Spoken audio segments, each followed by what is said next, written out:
You are watching breaking barriers with your host Alia. आप सबको अपने प्रोग्राम में वेलकम करती हूँ और हम अपने प्रोग्राम में वेलकम करते हैं संजय दीक्षित जी को, जो कि आप सबके बहुत जाने माने पहचाने हैं। आप उनसे बहुत ज्यादा उनको पसंद करते हैं। जयपुर डायलॉग अपना चैनल भी रन करते हैं और बल्कि इसके ऊपर कॉन्फ्रेंसेस भी करवाते हैं, समिट्स भी करवाते हैं। और जब मैंने लास्ट टाइम संजय जी आपका तारुफ करवाया तो लोगों ने कहा ये क्यों नहीं बताया कि आईएएस वो ऑफिसर भी रह चुके हैं, नेवी में भी रह चुके हैं। मैंने कहा चलें इस बार मैं ये भी बोलूंगी। तो संजय जी बहुत शुक्रिया sir, thank you so much, धन्यवाद कि आपने भी मेरे प्रोग्राम में मैं दोबारा आना जो है पसंद किया। नेवी में नहीं, मर्चेंट नेवी में था। मर्चेंट नेवी में, एग्जैक्टली। तो संजय जी, आ, काफी चीजें इश्यूज चल रहे हैं आजकल, और सबसे बड़ा जो इस वक्त गर्मा गर्म टॉपिक चलता है और कोई उसके ऊपर बात करता हुआ नजर आता है वो है बांग्लादेश। कि बांग्लादेश के जो हालात हैं, और कभी इतने अच्छे रिलेशंस बांग्लादेश और इंडिया के बीच हुआ करते थे, और अब क्या हालात हैं। अब तो उनके ताल्लुकात पाकिस्तान से बहुत अच्छे हो गए, लेकिन इंडिया के साथ जो है वो बहुत इस वक्त है। तो सर उसके ऊपर मैं जाहिर है कि आपसे उसी के ऊपर बात करना चाहूंगी, लेकिन उसी में एक खबर जो इस वक्त डेवलपमेंट आ रही है वो ये है कि जो आपके अजीत दोवल साहब हैं, जिनको कहा जाता है कि वो शतरंज के बहुत बड़े खिलाड़ी हैं, वो उनकी जो चाइनीज काउंटर पार्ट है उनसे मुलाकात हुई है। चाइना में बड़े मतलब उनका इस वक्त जिक्र चल रहा है कि उनके बड़े एक बहुत कामयाबी के साथ वो टॉक्स हुई हैं। तो एलएसी का मामला तो हो चुका था। तो सर ये चाइना के साथ भी हमें थोड़ा बताइएगा, अपडेट कीजिएगा, और बांग्लादेश के ऊपर भी आप हमें बताइए कि क्या इस वक्त चल रहा है सर। ये शतरंज के खिलाड़ी तो हमारे यहाँ बहुत सारे हैं, आपको पता है। अभी अभी वर्ल्ड चैंपियनशिप जीती है ये यंगेस्ट वर्ल्ड चैंपियन आज तक का यस एग्जैक्टली, आपको मुबारक हो सर। जो डी कुकेश है। उससे पहले विश्वनाथ आनंद 5 बार वर्ल्ड चैंपियन रह चुके हैं। तो इसलिए शतरंज के खिलाड़ियों की कोई कमी नहीं है। इसलिए दोवाल साहब को शतरंज खेलने की तो कम से कम इस उम्र में ज़रूरत नहीं है। There are so many youngsters. वो गुकेश तो केवल 18 साल का है अभी। हम्म हम्म। तो इसलिए शतरंज खेलने का काम तो उनको रहने दीजिए। दोवाल साहब को शतरंज खेलने की कोई ज़रूरत है नहीं वैसे देखा जाए तो। लेकिन हाँ, वो चाइना तो गए थे। चाइना में उनके टॉक्स भी हुए, लेकिन उन टॉक्स क्या हुए हैं, नोबडी नोज कि क्या बातचीत हुई है। और सब लोग जो है वो अपना 2 और 2 मिला के कोई 5 बना रहा है, कोई 6 बना रहा है, कोई 22 भी बना रहा है। तो इसलिए वी कांट रियली से कि भाई क्या बातचीत हुई है। जहाँ तक चाइना का जो बांग्लादेश में इंटरेस्ट है, आप चाइना को जानते हैं। पाकिस्तान से तो बहुत अच्छा ताल्लुक है चाइना का, लेकिन चाइना कोई चीज़ फ्री में नहीं देता, ये पाकिस्तान वाले भी जानते हैं कि कोई भी चीज़ जो है चाइना फ्री में नहीं हम्म। देता। बिल्कुल और ऐसी। हर चीज़ की कीमत वसूल करता है, और वो भी कीमत जो है वो डॉलर में वसूल करता है। तो अब डॉलर बांग्लादेश के पास देने को तो है नहीं। बातें तो वो बड़ी बड़ी करते हैं, उनके यहाँ से जो खबरें आती हैं तरह तरह की आती हैं बांग्लादेश वालों की। तो लोग स्पेकुलेट कर रहे हैं कि साहब वो बांग्लादेश के बारे में चाइना से बात करने गए थे। अरे भाई, बांग्लादेश के बारे में चाइना से बात करने क्यों जाएंगे। बांग्लादेश का जो आपका जो उनको नचाने वाला है, जो पपेटियर है, जो इस कठपुतली को नचा रहा है, वो तो यूएस में बैठे हुए हैं। तो इसलिए उसका भी इंतज़ार हो रहा है कि भाई जिन लोगों ने इसको बनाया है, जो ये यूनुस यूनुस क्या है आप भी जानते हैं। वो क्लिंटन फाउंडेशन, ओबामा, बाइडेन, इन सब का बड़ा चहेता है। और उन लोगों ने इसको यहाँ पे इस तरह से बनाया। साथ में क्रेडिट जो है वो पाकिस्तान वालों ने भी ले लिया थोड़ा। हाँ, हम भी हैं। हम ईस्ट पाकिस्तान को वापस ले आए। अब वो ईस्ट पाकिस्तान कितने दिन तक वापस रहने वाला है वो देखने वाली बात है, क्योंकि ईस्ट पाकिस्तान तो जब 1971 में बांग्लादेश बना था तब भी ऐसा थोड़ी था कि ये जमात इस्लामी वाले नहीं थे। जमात इस्लामी वालों ने ही तो मिल के और जो वो अट्रॉसिटीज़ की थी बांग्लादेशियों पे, तो उसमें तो वो पूरे तरह से ये रज़ाकार जिनको बोलते हैं, जो आजकल जमात इस्लामी वाले बन गए हैं, वो तो तब भी थे। 25-30% तो तब भी थे, आज भी हैं। तो अभी जिनको लग रहा है कि साहब कि अब हम ईस्ट पाकिस्तान बन गया है, कोई बात नहीं। अफ़गानिस्तान जब अफ़गानिस्तान से जब अमरीकी भागे थे, तब भी पाकिस्तान वाले इतने ही खुश हुए थे और कहा देखिए साहब, बस हमने तो फ़तेह कर लिया। अब हमें वेस्टर्न बॉर्डर्स पे कोई फ़ौज रखने की ज़रूरत नहीं है। हम सबको इंडिया बॉर्डर पे लगा देंगे, इंडिया को फ़तेह कर लेंगे और दिल्ली पर कब्ज़ा कर लेंगे और जो हमारी मुगलिया सल्तनत हमारी होनी चाहिए थी और हिंदुस्तान पे हमारा राज होना चाहिए था, हम फिर से ग़ज़वाए हिंद करके काबिज़ हो जाएंगे। ये तो 15 अगस्त 2021 को यही बात हो रही थी ना। अब क्या बात हो रही है? ज़्यादा वक्त थोड़ी हुआ है उसको। तो इसलिए सर ये ज़ैद हामिद साहब जो है ना, ये तो वो ऐसी बातें करते रहते हैं ग़ज़वा हिंद की, वरना तो उस वक्त तो बात हो रही थी सर, गुलामी की जंजीरें तोड़ के आजाद हुए थे वो अफगानिस्तान वाले। तो वो गुलामी की जंजीरें तोड़ के उसके बाद सीधे उधर घुस गए और जगह जगह फट रहे हैं, मसला ये पड़ गया। नहीं, अब वो कह रहे हैं कि गुलामी की जंजीरें जो है, ये पाकिस्तान जो है ये भी गुलाम है, हमें पाकिस्तान को भी आज़ाद करना है और वहाँ पर शरीयत लागू करनी है। तो इसलिए आप हम्म। लोग शरीयत को वेलकम करने के लिए तैयार हो तैयार। जाए। अच्छा, तो सर ये जो एक दरमियान में बात चल रही है बांग्लादेश के बीच ही, कि जो इस वक्त म्यांमार में हो रहा है, वहां पे रेबल्स का जो कंट्रोल हो गया, और फिर कहा यह जा रहा है, मैं देख रही थी कि जो बांग्लादेश का बॉर्डर वहां से मिलता है, म्यांमार का बॉर्डर जो है, वहां पर अब क्योंकि बांग्लादेश के लिए बड़ी ही मुश्किल खड़ी हो गई इस डेवलपमेंट के बाद, और इंडिया के लिए ये बहुत अच्छा हुआ, और इसके अंदर इंडिया का भी हाथ है कि ये जो कुछ वहां पर हुआ, तो क्या आप समझते हैं, यानी आपको पता ही होगा कि अगर ऐसा है या नहीं है? ये भी अगेन इट इज़ स्पेकुलेशन, ये ज़रूर है कि भाई बांग्लादेश को अब थोड़ा-सा अटेंशन डाइवर्ट करना पड़ेगा, क्योंकि पहले तो देखिए बांग्लादेश क्या कह रहा था कि हाँ साहब, हमें कोई ज़रूरत नहीं है, हमारे पास म्यांमार से बॉर्डर है, हम वहाँ से चीज़ें ले आएँगे। अब आप ये देखिए कि इनके बॉर्डर जो है वो केवल 2 कंट्री से मिलते हैं। 4076 किलोमीटर बॉर्डर जो है वो भारत से मिलता है और 270 किलोमीटर बॉर्डर जो है वो म्यांमार से मिलता है। अब ये यहाँ का जो इंटरनल जो झगड़ा चल रहा था, इनकी जो जुनता है, JUNTA, प्रोनाउंस एज हुंता, तो ये इनकी जो जुनता है, जो मिलिट्री रूल है म्यांमार का, जब से वो हुआ उसके बाद से आप देखें कि एक तरह से बाढ़ आ गई वहाँ पर अलग अलग के रेवोल्यूशनर्स की, अलग अलग की रिबेलियंस की। हम्म।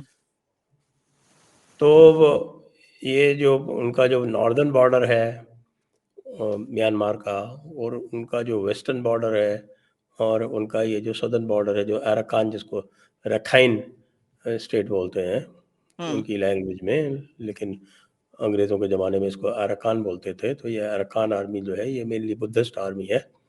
ये बुद्धिस्ट रेबल्स हैं और इनकी 15 से लेके 30,000 तक के इनकी टोटल नंबर्स हैं, इनकी जो आर्मी है उसकी। तो इन्होंने यहाँ से जो आपकी म्यांमार की जो गवर्नमेंट है, जो मिलिट्री हुंता है, उनको वहाँ से भगा दिया है और वो जो पूरा बॉर्डर है बांग्लादेश के साथ उसको अपने कंट्रोल में ले लिया है। और ये this has been an ongoing process for a long time, क्योंकि ये आपके आपकी सू की जो थी, she was a western plant in Myanmar. जैसे यूनुस जो है वो वेस्टर्न प्लांट है बांग्लादेश में, उसी तरह से वो सू की भी वहाँ पे वेस्टर्न प्लांट थी। उनको फिर हटा के जब वो आए तो वेस्ट ने वहाँ पे जो बाकी लोग थे उनको शुरू कर दिया। और चाइना का उसमें जो इन्फ्लुएंस था वो कम हो गया, क्योंकि ये जितने भी ग्रुप्स हैं, हम्म। अराकान आर्मी इज बुद्धिस्ट, और बाकी जो उनकी जो चिन स्टेट है, जो आपके हमारे नॉर्थ ईस्ट से जो बॉर्डर लगता है, वो mostly those are Chin people. तो वो Chin people they are Christians. तो वो क्रिश्चियंस जो हैं वो वेस्ट से सपोर्टेड है, तो चाइना का भी वहाँ पर इन्फ्लुएंस कम हो गया। उसके अलावा और भी छोटे मोटे कई सारे हैं, वो सबको सबको अभी तो आप ये देखिए कि ये जितने भी इनके रेबल मूवमेंट्स हैं, ये जो रेबल ग्रुप्स हैं, हम्म। इन सबको कुछ दिन पहले, करीब हफ्ते 10 दिन पहले, ये दे वर देयर इन दिल्ली, और दिल्ली में उनके साथ मीटिंग्स वगैरह हुई हैं। और वो इसलिए हुई हैं कि de facto they are commanding the border with India. और हमारे जो मणिपुर में जो ट्रबल हो रही है, वहाँ पे एक तरह की एक इंसर्जेंसी टाइप की हो गई है छोटी सी। तो they were also being supplied through these Chin people. तो इन सबको बुला के बातचीत की है। देखिए, नॉर्थ ईस्ट में हमारे इंडिया में जो इंसर्जेंसीज को टैकल करने का बड़ा एक आप लोगों के हिसाब से बड़ा आपको अजीब लगेगा कि बड़ा अजीब सा सिस्टम है। वो ये अजीब सा सिस्टम ये है कि there are long standing insurgencies. जो ओल्डेस्ट इंसर्जेंसी है वो मणिपुर की इंसर्जेंसी है और नागालैंड की इंसर्जेंसी है, जो कि 50-50 साल से ज़्यादा पुरानी।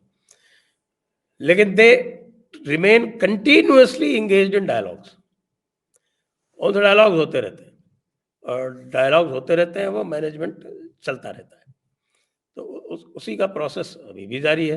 हाँ, ये डेफिनेटली है कि भाई ये जो बांग्लादेश के ये नए नए खिलाड़ी हैं जो बातें करते थे, तो अब उनको ज़रूर धक्का लगा है कि साहब कि अब हमें जो है एक बॉर्डर मैनेज करना पड़ेगा। अभी तक तो वहाँ से वो पूरी तरह से निश्चिंत थे कि साहब कोई प्रॉब्लम ही नहीं है। जैसे हम चाहेंगे बस, हमारे पास इंडिया की ज़रूरत ही नहीं है, हम उस बॉर्डर से कर लेंगे। Now that border is completely sealed Arakan army ने, क्योंकि वो रोहिंग्यास को वहाँ पे रोहिंग्यास जो परेशान करते थे मेजॉरिटी को, वो उनकी वो प्रॉब्लम है, तो वो उन्होंने बॉर्डर सील कर दिया। उस बॉर्डर के सील होने से इनको प्रॉब्लम आ गई है बांग्लादेश वालों को। So now they have to guard that border. दूसरा जो उसी के नॉर्थ में, जहाँ से ये अराकान का जो बॉर्डर इनका जो लगता है बर्मा से, उसके अलावा उसके नॉर्थ में जो है इनका खुद का एक एरिया है जिसे कॉल्ड चिटगांव हिल ट्रैक्ट्स। वहाँ पे भी पुरानी इनकी एक इंसर्जेंसी चल रही है। चकमा रेबल्स है, वो भी बुद्धिस्ट है।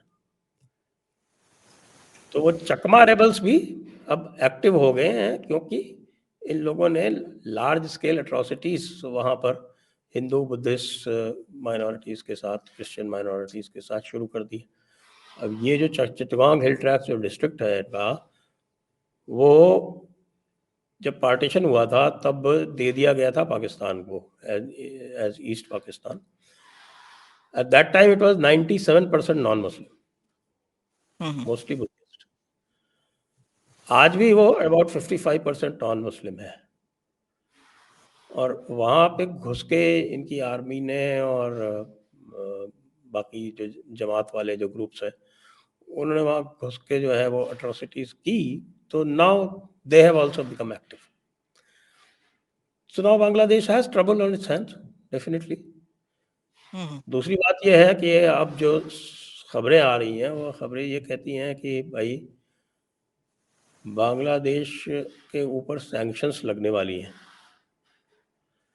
और वो सैंक्शंस उनके जो खैरखा यानी कि जो प्रेजेंट एडमिनिस्ट्रेशन है, जो लेम डक एडमिनिस्ट्रेशन है, बाइडेन एडमिनिस्ट्रेशन है, वो खुद ही लगाएगा।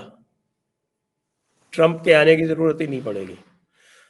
तो ये बात जो है ये बांग्लादेश मीडिया में हो रही है, ये मैं नहीं कह रहा हूँ, ये मैंने पिकअप की है बांग्लादेश मीडिया से। This is being talked about in Bangladesh media. अगर इस तरह की बात है तो फिर यूनुस मियाँ जो हैं वो ना घर के रहेंगे ना घाट के रहेंगे। ठीक। हसीना तो जब वहाँ से भागी थी तो इंडिया ने उनको सेव कर लिया था। अब यूनुस मियाँ जो हैं या तो तुरंत भागे, नहीं तो फिर उनको तो रेस्क्यू करने के लिए भी कोई मिल पाना मुश्किल होगा। जाएंगे कहाँ वो? लैंड बॉर्डर में चारों तरफ इंडिया है, म्यांमार सील हो गया है, और हवाई बॉर्डर से भी जाएंगे तो भाई इंडिया तो क्रॉस करना पड़ेगा। प्रॉब्लम तो है यूनुस मियाँ के लिए।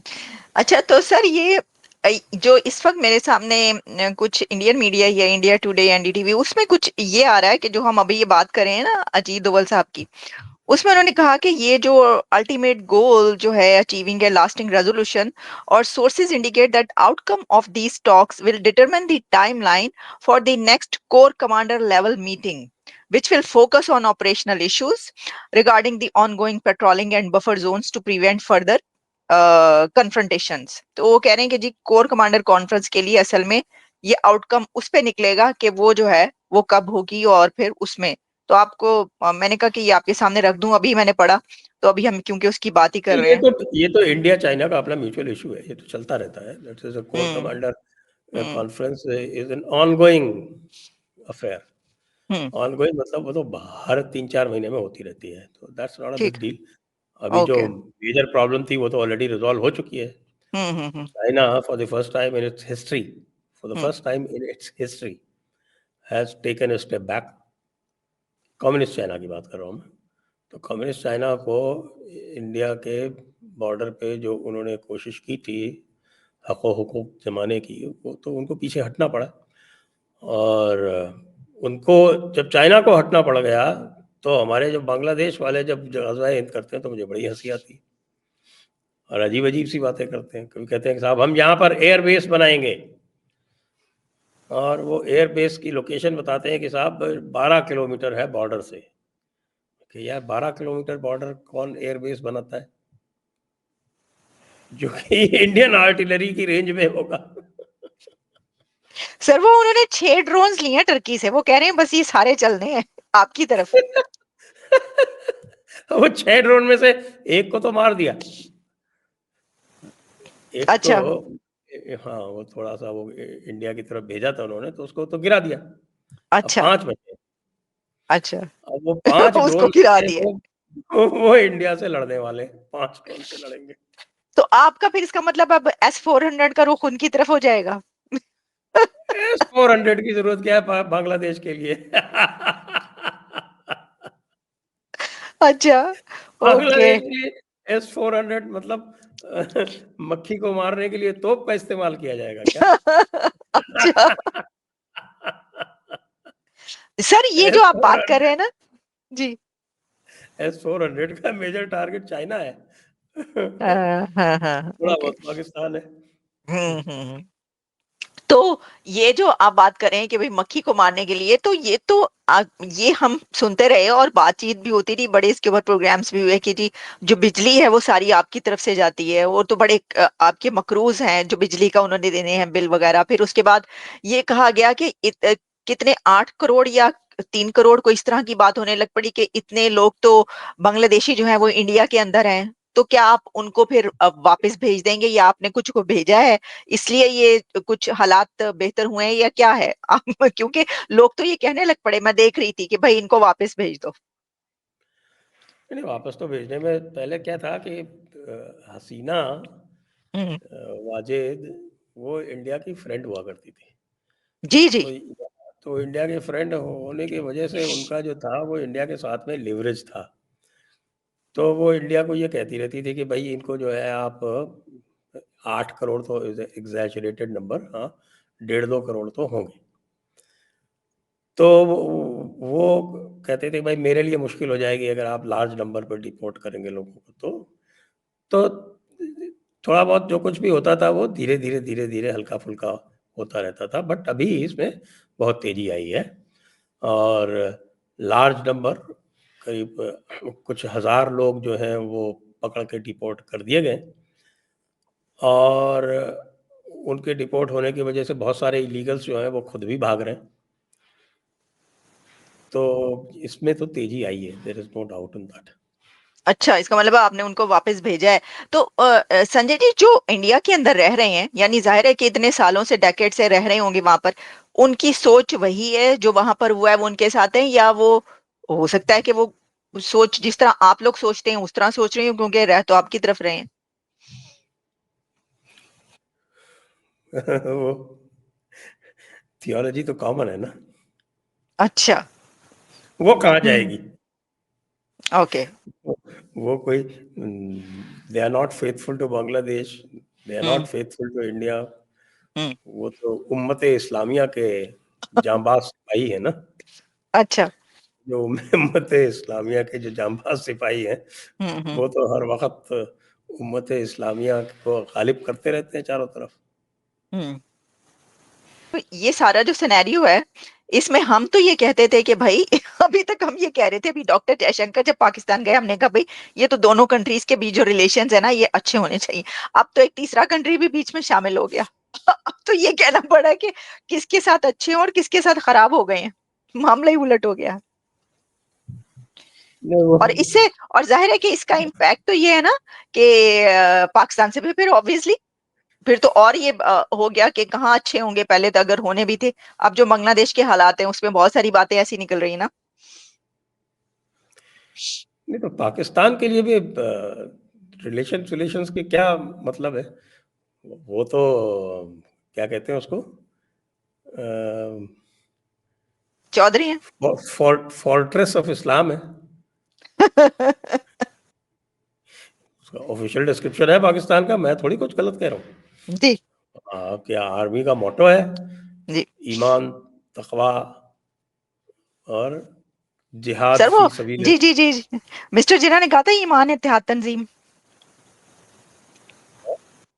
हम्म तो फोर्ट्रेस जो है वो इस्लाम का फोर्ट्रेस है, क्या बोलते हैं हम्म उसको, हम्म किला है, हम्म इस्लाम का किला है, तो इस्लाम का किला है, उसको हम्म तो फिर बाकी लोगों से मतलब क्या है?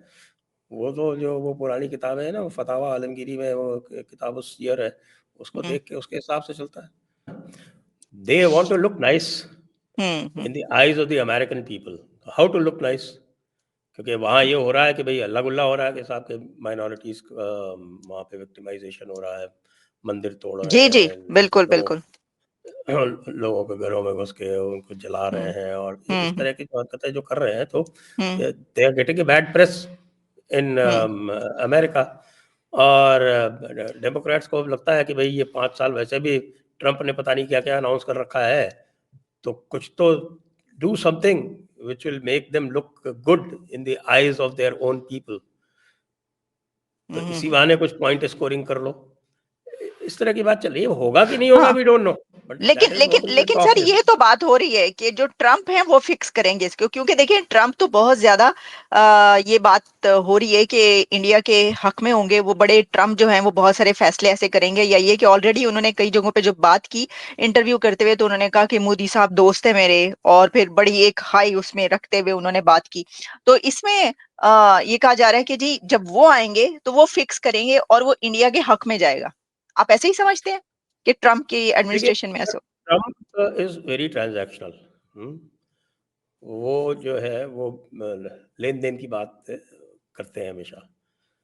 तो जो मैं देखता हूँ, मैं इस तरह से नहीं देखता हूँ ना, ना तो इंडिया उनको जाके कहने वाला है कि तुम हमारे लिए कुछ करो। India India is itself capable of doing a lot, and I am sure a lot is being done.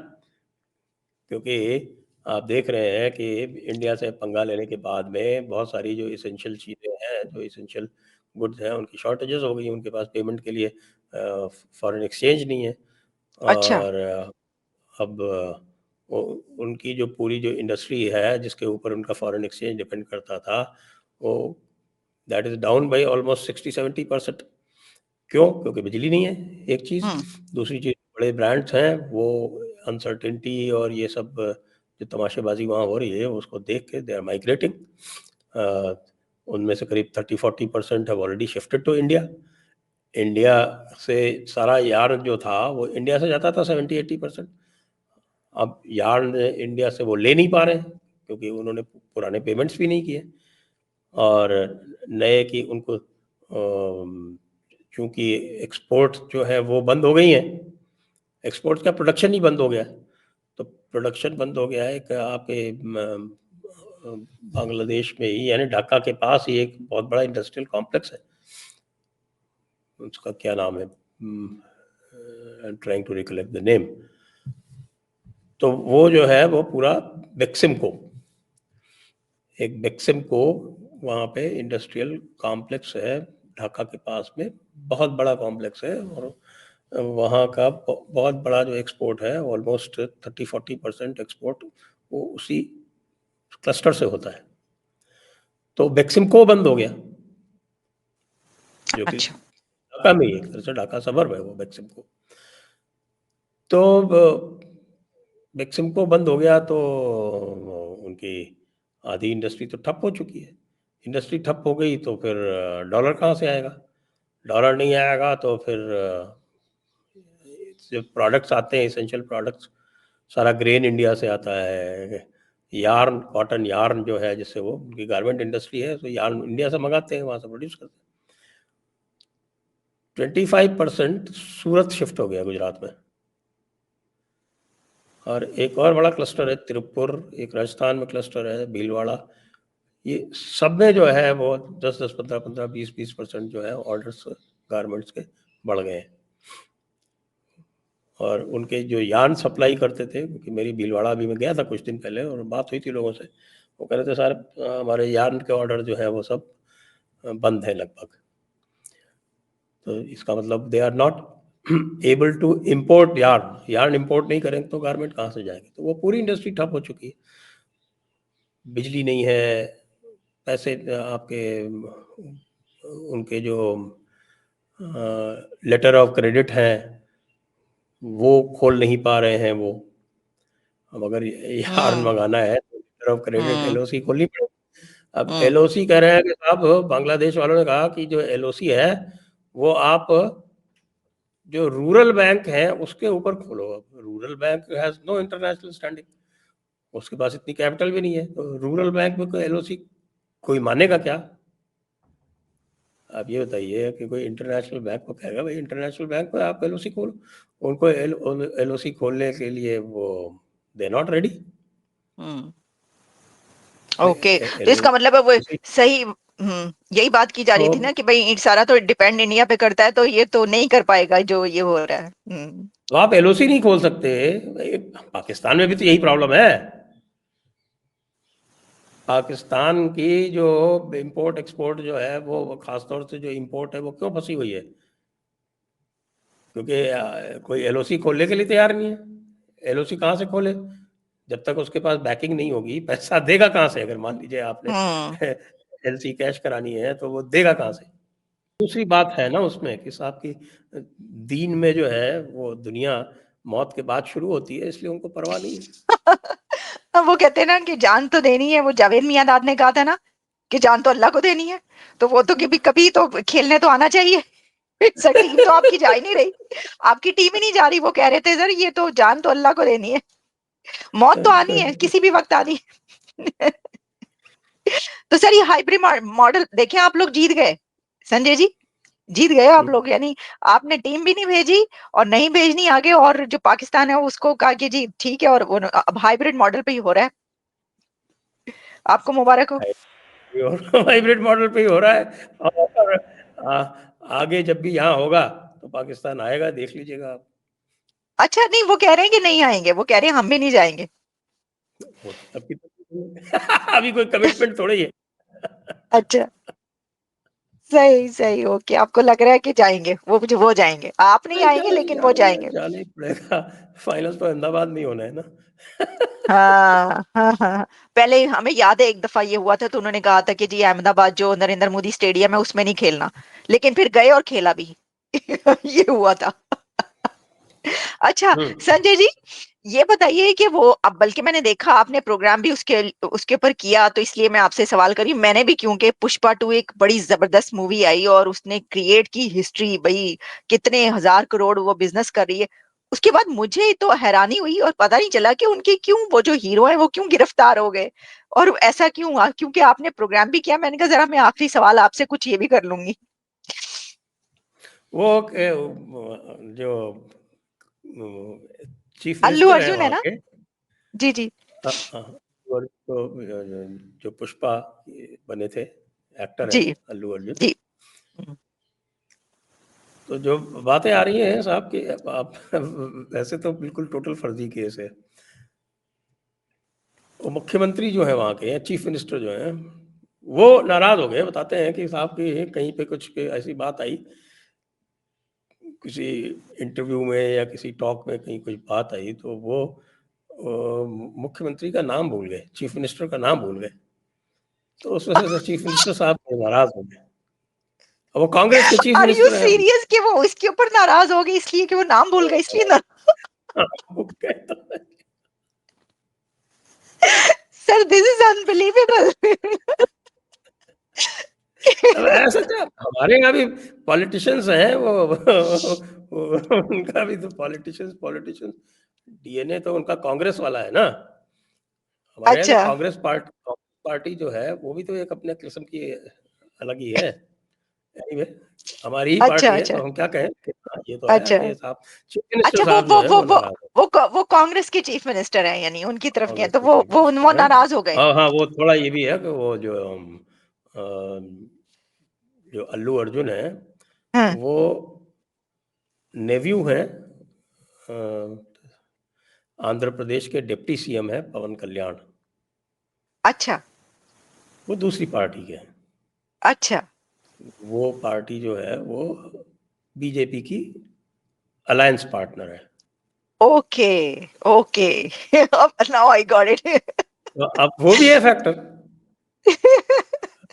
अब ये पहले जो थी ये अनडिवाइडेड आंध्र प्रदेश हुआ करती थी।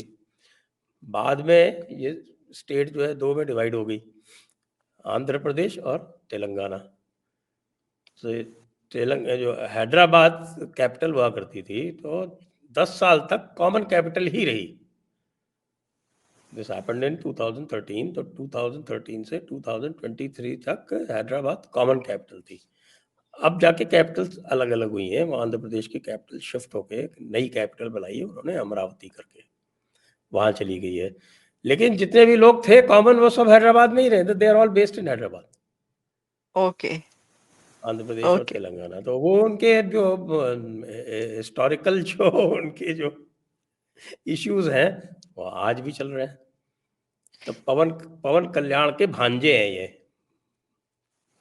Okay okay okay okay. तो मतलब वो तो बेचारे, मतलब ये पवन तो पवन कमाल ही हो गया कल्याण कि की बहन के लड़के हैं ये अल्लू अर्जुन। उनके वो जो नाम भूल गए बेचारे। तो उनको जो गिरफ्तार, इतना जो हिट हीरो जा रहा है हर जगह उसका, तो उसको गिरफ्तार करा, हद हो गई सर। सर आप जरा ध्यान से आप नाम याद रखा करें। तो ऐसी क्या बात है, मैं मेरे मेरे खिलाफ भी कई सारी एफआईआर हो रखी हैं। अच्छा हाँ ओके। हाँ। हम और तो सारी समझते थे, कांग्रेस और हम तो समझते थे हमारे खिलाफ ही चलता रहता है सब कुछ, आपके खिलाफ भी हुआ। बस हमारे यहाँ ये है कि जुडिशरी इंडिपेंडेंट है अच्छा actually. Judiciary is actually independent. तो ओके। ये लोग करते भी हैं तो कुछ ज़्यादा हम जुडिशरी से रिलीफ ले लेते हैं, क्योंकि इस सही तरह सही की जो सही। चीज़ है वो टिकती तो है नहीं। ठीक इसीलिए अल्लू ठीक अर्जुन ठीक। को भी तुरंत रिलीफ मिल गई। हाँ हाँ, नहीं वो तो क्योंकि छोड़ना ही था, हैरान थे सबके ये क्या हो गया बेचारे के साथ। ठीक। अब पता चला जरा अंदर की कहानी, अब पता चली ना। मैं खुद इतना, मैंने कहा मैं पूछूंगी आपसे कि ये क्या हुआ है। आपने अंदर की कहानी बताई है। तो Sanjay ji, thank you so much, बहुत शुक्रिया, धन्यवाद। आपने जो है हमारे साथ बातचीत की, और thanks a lot once again. Thank you for inviting me. Thank you sir, दोबारा भी आपसे बात होगी संजय जी, थैंक्स। श्योर।